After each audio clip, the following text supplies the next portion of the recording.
You're listening to Weekend here on the BBC World Service. My name's Andrew Peach. Today's main stories: fresh allegations of corruption made against the governing body of world football, FIFA. This is all in connection with Qatar's successful bid to hold the World Cup in 2022. President Obama, meanwhile, says Qatar has assured him the 5 Taliban prisoners released from Guantanamo Bay into their custody will pose no threat to the United States. It's not lost on us here in the studio that Qatar is the centre of every story in the news today, isn't it? Every international story sort of leads there. Visual artists haven't been trying to capture the beauty of ballet dancing without success over the years. It's not hard to understand why. The beauty of the dancers, the grace, the athleticism of their movements, obvious attractions. The Danish photographer Ingrid Bugge has been entranced by this dance form and has spent 2 years with the Danish Royal Ballet on a project to capture what she describes as the essence of ballet. Her aim not just to convey the beauty of the dancing body, but also the thought and wit behind the works.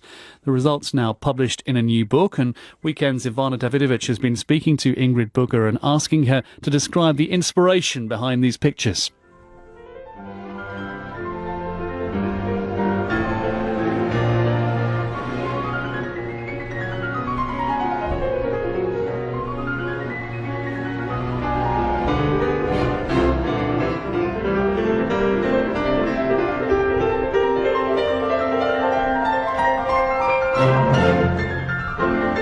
I've worked with the body, and I started to work with a naked body and to work with passions and sensuality and work with movement.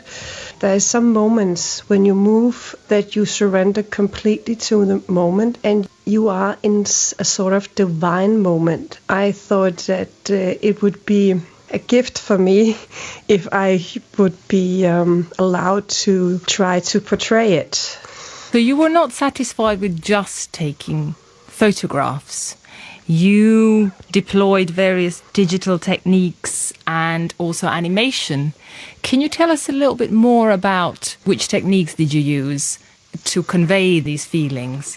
What's in the theatre is there's a storytelling, there's a light, there's a scenography, and there's a dance. There's a lot of elements in the theatre. When I'm there as a photographer, I cannot really control what's happening, or I cannot decide where to be. I have to fit in. I would come to every rehearsal where they have makeup and costumes to make sure that I could get as many angles as possible. I've been photographing maybe 35,000 photographs altogether. I would look at the material, picture by picture, and I would just start those that did something to me, that my gut feeling was, that's what I've been using all the way along. And then I would figure out that I could put bits and pieces from the ballet together in one picture. So I would collage my pictures to intensify the experience. Which ballets were your main inspiration and why? 2 ballets are my main inspiration, and that's Folktale and The Lady of the Camellia. In the Folktale, there's a special scene where all the fairies, they are trying to seduce our hero.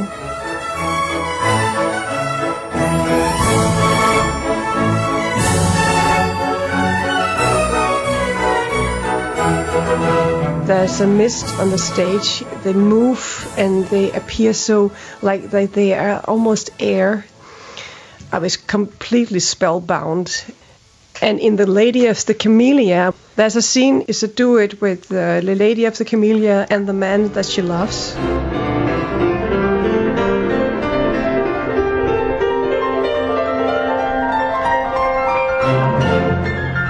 And she's suffering from tuberculosis, so she's actually dying from her love and from the love she wants to experience, and she's so desperate. This dance is so full of love between the two of them. She reaches up to the sky like she asks God to help her somehow. So there's a lot of passion and desperation and love in that scene, and that's actually one of my main works I made. It's also on the front cover of my book. How did you create that image? For if you could imagine somebody never seeing your photographs, how would you describe this work that you're so proud of? I went through the material and I found maybe 80 pictures I could send something from. And then there was a main picture which has the position, how she was embracing the sky. He was also holding her, but I would just cover him with parts of fabric I would cut out from other pictures, and I will build this ballet flower, as I call them. I believe during your time in residence at the Royal Ballet, one of the main projects was Romeo and Juliet as well. What sort of emotions did that ballet inspire in you? What sort of images did you create? John Neumeier's Romeo and Juliet was very special to me. I just hate the ending. I'm very passionate about it when I see it, so it's such a wonderful story about love.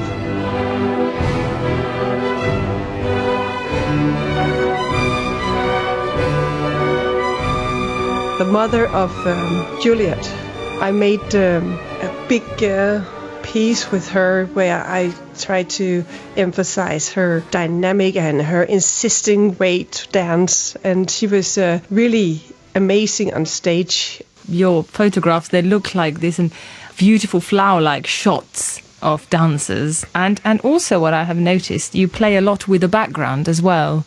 There are a lot of haunting figures in the background.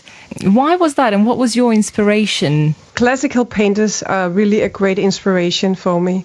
I looked a lot at Leonardo da Vinci's backgrounds, how he built them, that there's something in the very distance, and then there's something a little bit closer, and then there's the main figure, and then there's something framing it. I want to emphasize those special moments where you feel that they're almost like gods dancing on stage.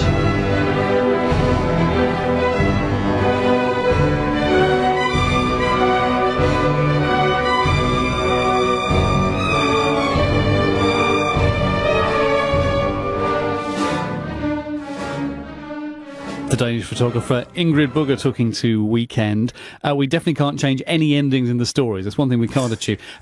Justin, you're here with me in the studio. I know you're perhaps more of a ballet fan than Rosemary is. I love it too, and it's a combination, I suppose, of visual and musicality, and the photography that we're talking about sums up at least half of it, doesn't it? Yeah, I mean, I'm still trying to get my head around the idea of Romeo and Juliet with a different ending. but it's a wonderful body of work she's created there, and there's a long tradition in art of artists fixating on ballet dancers. Degas, Matisse, all these people worked around the ballet and the Ballet Russe. But I thought what was interesting technologically was she's obviously engaged in this hugely laborious, very technologically advanced process, but has used it to create something that's strangely sort of gentle and quite painterly in the end result. And it's almost the antithesis of what you'd expect that process would have led to. But they're wonderful pictures. Much more with Justin Quirk and Rosemary Meyer-Hollis, my guests in the Weekend studio, in the next few minutes here on the BBC World Service. If you stay with us, we'll bring you a bulletin of all today's world news, and then we'll look at it in more detail, particularly these new allegations of corruption against world football's governing body FIFA over the decision to host the 2022 World Cup in where, yes, you guessed it, Qatar. That's on the way.